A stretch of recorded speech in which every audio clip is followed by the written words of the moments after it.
This Ford truck is going away for 2025. And I think it's a bad idea on Ford's part, but I'm sure they have their reasonings.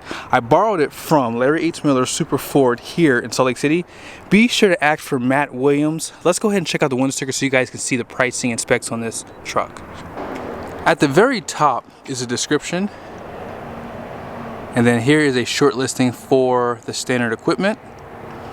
And then these are the options on this truck. Now this is a very unique Lariat, so just be sure to take note of some of the features on this truck. Now Glacier Gray is $995, standard output power stroke for $10495, 355 rear locker, and this one does have the sport appearance package, rapid heat, engine block heater, and they did add the tailgate step for $375.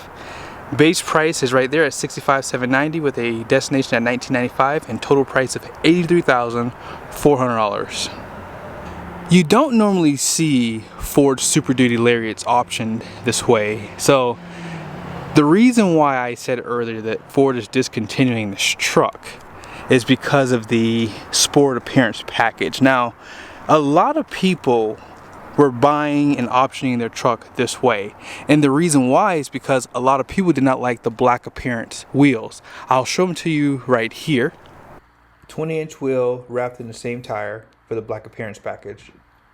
So yes, a lot of people did not like the wheel design for the black appearance package, and when you get the sport appearance, it does paint the front bumpers, blacks out the recovery hooks, although for 2025 black recovery hooks are going to be standard, and you get a unique grille, although it's not necessarily unique because it's the same grille in the STX trucks, but it's better than chrome and a lot of people are going to like that. But when you get the Lariat, you do get LED headlights, turn signals, and fog lights down below. These are projector style too, and they give you a forward camera, so it's going to have 360 camera view standard. So this package is perfectly optioned, and I think that for some people they're probably going to miss this truck because, as I said, the biggest reason why some people just went with the sport appearance was because they like the wheels better on this truck. And Glacier Gray, this is a pretty color. I like it with the gunmetal wheels for sure. And this is just a nice side view. On that back there, you can see the sport badge. First thing I would do is take that off of my truck. Some people are on their second and third blackout vehicle, and I think for some, they want something a little different. So that's kind of why I did this video, because I think Ford probably should have at least kept these wheels as a substitution for the black appearance, because I'm willing to bet you some people are going to prefer this setup over the other ones as I just showed you. Now these wheels are wrapped in a Bridgestone Dueler tire, all-terrain, so they have a nice aggressive look. I would want a little bit more personally. LT 275 6520, and that's basically like a 34.1 inch tall tire, so even if you go to a 35, it's not much difference.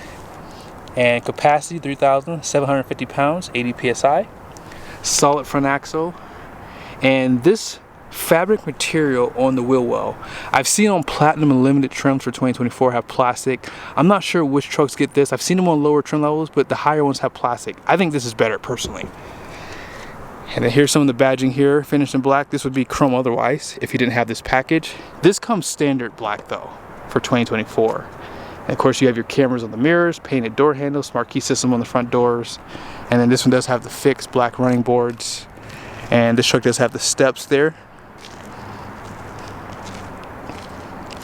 Because this is a standard bed, you're gonna have a 34-gallon fuel tank and I believe 7.4 gallon DEF. No liner on the rear, but that is an option for this truck. You guys can see the suspension. You have the 4-leafs in the main pack with the overload. And that comes standard on 1-ton pickups which is F350. And then here are the tail lights. You're gonna have a mixture of incandescent bulbs and LED bulbs there. Class 5 hitch. Parking sensors right there, and they have a light, of course, backup camera there, and assisted tailgate. Now, my humble opinion, I would never use this personally, but people like it though. Some people will option their truck with it, and it is a nice addition if you're older, I guess, but I just don't see the value with it because it's just a lot of work to get it out. I'd rather just use the ones on the side there. But yeah, no fifth wheel prep package. You have your bed lights and your tie downs, and there is a camera up top for bed view. And this is not power. All right, let's go ahead and talk about this powertrain next. I almost forgot to mention, with the sport appearance, they still give you the chrome exhaust tips. If you get blackout, it will just be like a stainless steel material. For 2025, the 6.8 liter gas V8 is going to come standard for Lariat now.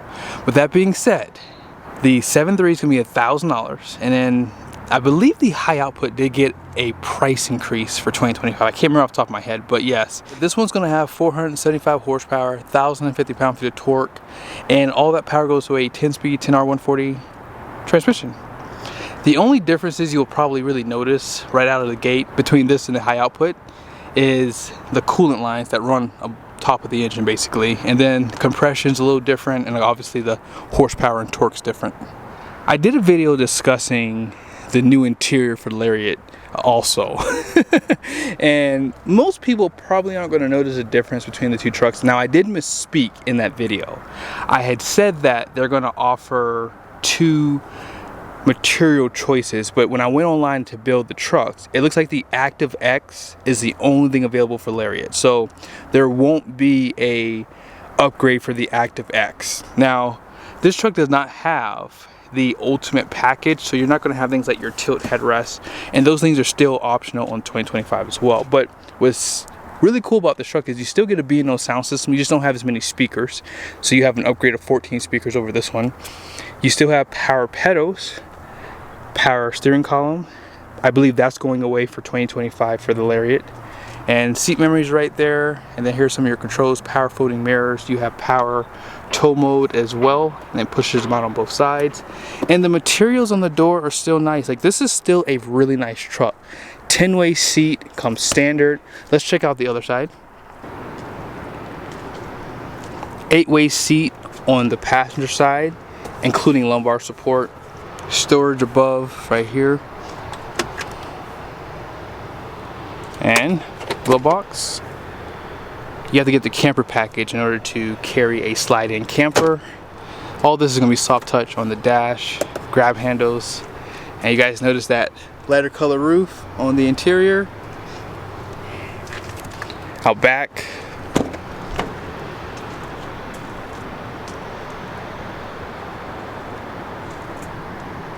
seat back pockets on both sides. Now notice this is a 6-passenger, right? So you have cup holders down here, and you have a 12-volt and 2 Type-C USBs, but no 120-volt power plug back here. And then just below the seat there, collapsible storage, 60/40 bench, and you have this guy. Power sliding rear glass, and they still give you the defrost. Let's go ahead and jump back into the front seat. Before we get in, here's some of your controls for your lighting. You can drop the tailgate, bed lights right there, electronic parking brake, and I already showed you that one for the pedals. And here are your screens.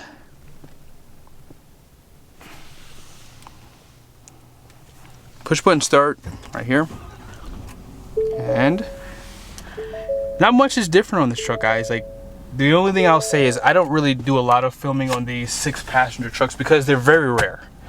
And when you get this setup here, you do not have a wireless charger for your phone, but you still have the USBs and 12-volt power plug right there. Actually, they give you 2 12 volts. That's nice. 120-volt right there. Dual climate control, heated and ventilated seats, heated steering wheel. And as you guys saw on the outside, 360 camera, and you have a bed view camera, as I said. They give you a dual stage exhaust brake, so you have on and automatic. And while we're up here, I'll show you guys some of my favorite things about this screen here. Temperatures. I love temperatures. And they give you diesel measurements as well. And then they give you auxiliary gauges like this. And when you put it in tow mode, they have multiple driving modes. Let's show that real quickly. Eco mode's right there. Tow haul. Normal. Slippery. Off-road. And let's go back to tow haul mode. Now notice how they change up the layout here. Pretty cool.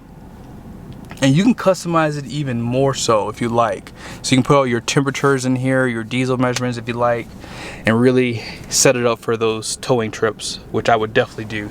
Now, with this seat up, they do provide a headrest, as you guys see there. And storage below the seat. A little bit of storage down there too. And if you don't need an extra person, there is a lever that you push down on. And then you can just put the seat back down here, and just a little bit of extra storage right there. No power plugs in there. I would like to see that, especially when they give you a spot here for a phone. It'd be nice to just have one just run through there.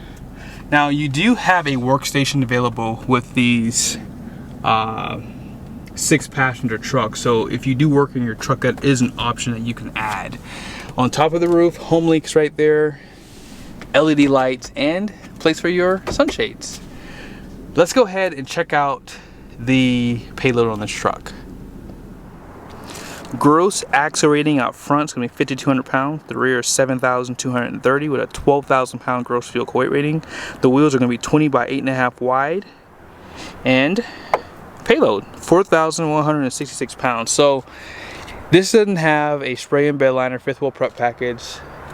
Ultimate package is probably going to add extra weight to the truck because it's going to give you the power deployable running boards, which are probably going to be heavier than these. No twin panel moonroof, no center console. So this truck will probably lose maybe 200 to 300 pounds of payload, maybe about 200 pounds I would say. But yeah, this is still a really good option in the market. And as I said in the last videos, if you are looking to buy a truck within a year, I would just go ahead and get this one. Discounts are like big on these trucks right now, and you're gonna lose some features for 2025. So it's almost like a no-brainer just to go ahead and get the 2024s. Like if you're in the market, you like the way this truck is option, I would definitely reach out to Matt. Let them know you saw the video. See you guys soon.